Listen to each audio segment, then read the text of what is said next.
Well, that was depressing.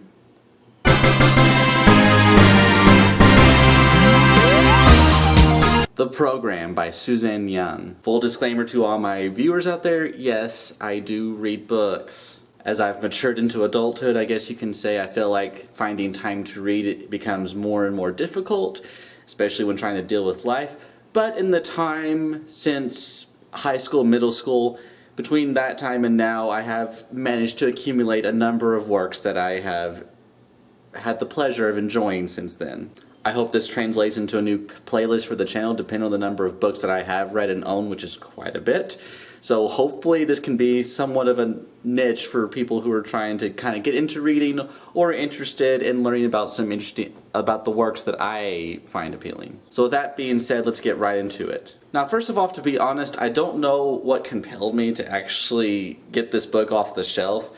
I had noticed that it had been displayed on almost every bookstore that I had gone to, like in the front displays, and it was being modeled as the new emerging hits of literature that was kind of coming out.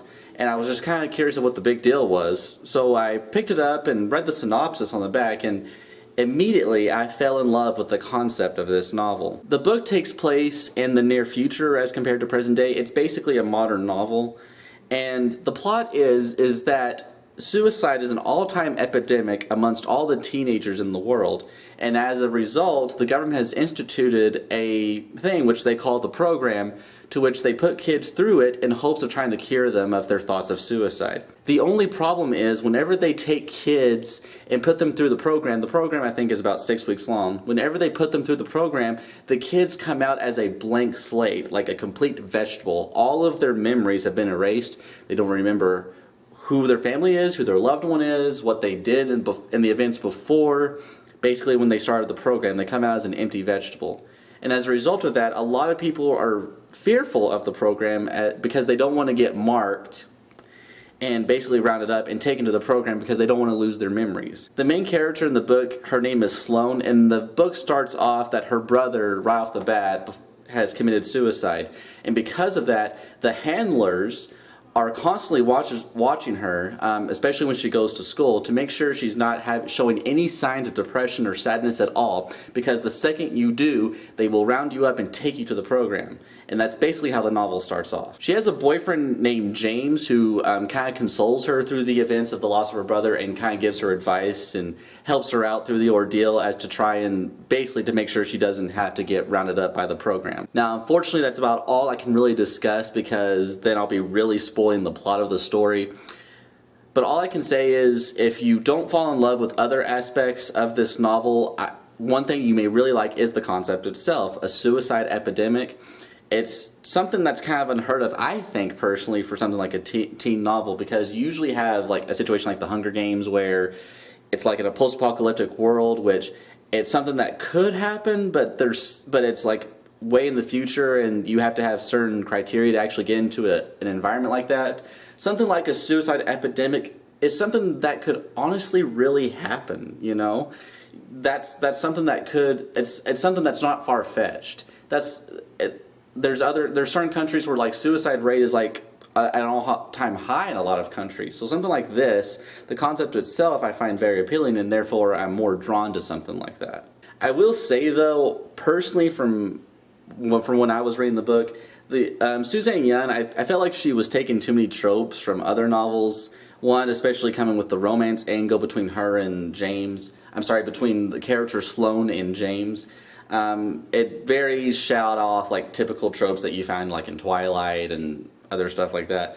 And just another disclaimer, I really generally do not like romance. It's something it's fine if it's like a B plot to the main story, which this inherently it kind of is. But the way first of all, the way the characters are written in this book, Suzanne Young does really good with the world building, but sometimes I feel like the characters fall flat in certain situations, where the characters will have this one type of personality at all times, and there's not really a developing arc between them. They usually, like the main character Sloane, she gets thrown into a situation that is thrilling and adventurous, but she has some like dislikable moments, I felt like sometimes, which I guess that's probably what Suzanne Young's intention was.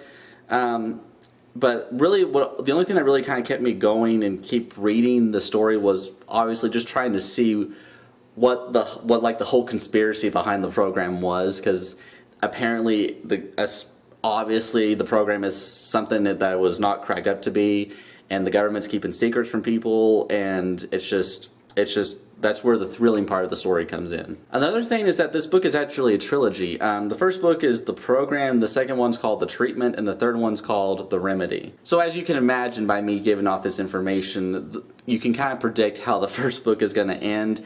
It didn't really disappoint me, but like really within like within the last 10 pages of the book, there's this immediate setup for the second novel, and like you don't see it coming. But it's not like in a good way that you don't see it coming. It's just like, oh really, like you're gonna all of a sudden present us with this random information, that way you can have the events that lead up to a second novel. Like I felt like it was very abrupt, and it should have been something that should have been built up rather than just laid on the reader at the last minute to try and say, oh by the way, there's like this whole other situation going on, so please go and get my second book.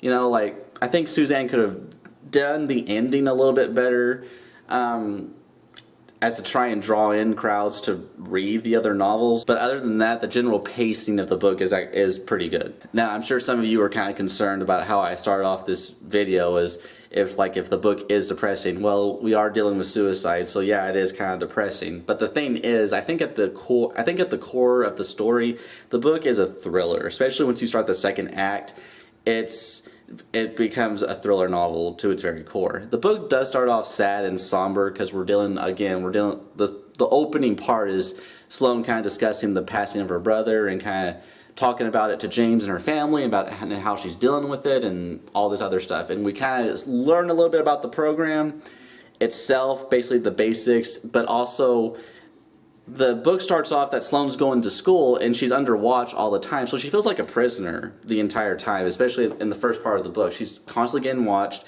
They're actually having to take surveys and take certain personality tests and mood tests, and if they answer the questions in a certain way, they get flagged, and at that point they get interrogated and questioned about how they're feeling, and basically to try and mark them for any signs of depression or sadness. So the book starts off sad and somber, but then it really kind of picks up by the halfway point of the book.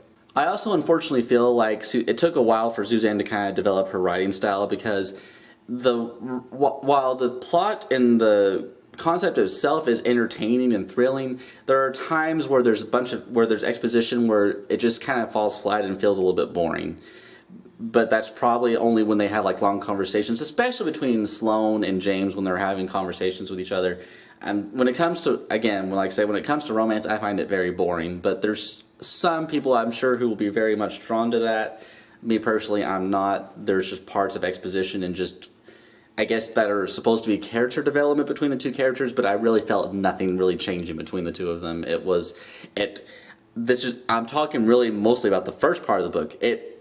There's a complete 180 by the end of the book, but at the first part of the book, I'm just like, oh my god, hurry up, move on with the pace. Eventually, it really eventually the plot takes off, but the very first part of it, not only is it sad and somber, but it's a little bit boring sometimes if you're just trying to look at the exposition, the dialogue between characters. Once the novel picks up, you want to learn more about the program, you want to learn more about the conspiracy, you want to learn more about the thrilling aspects of the novel.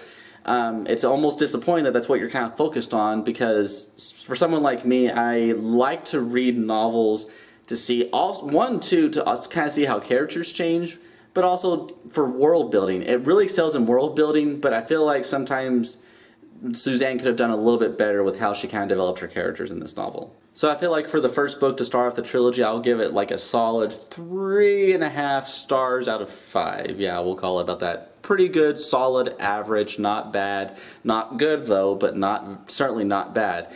If you fall in love with the concept of the novel, then I encourage you to check out the other two in the trilogy. I feel like the program was a decent start to what could be an interesting, very interesting series of books. Thank you guys for listening. If you like what you see here, please check out my channel and watch my other videos. I do more than just book reviews. If this is the first time you're tuning in, obviously.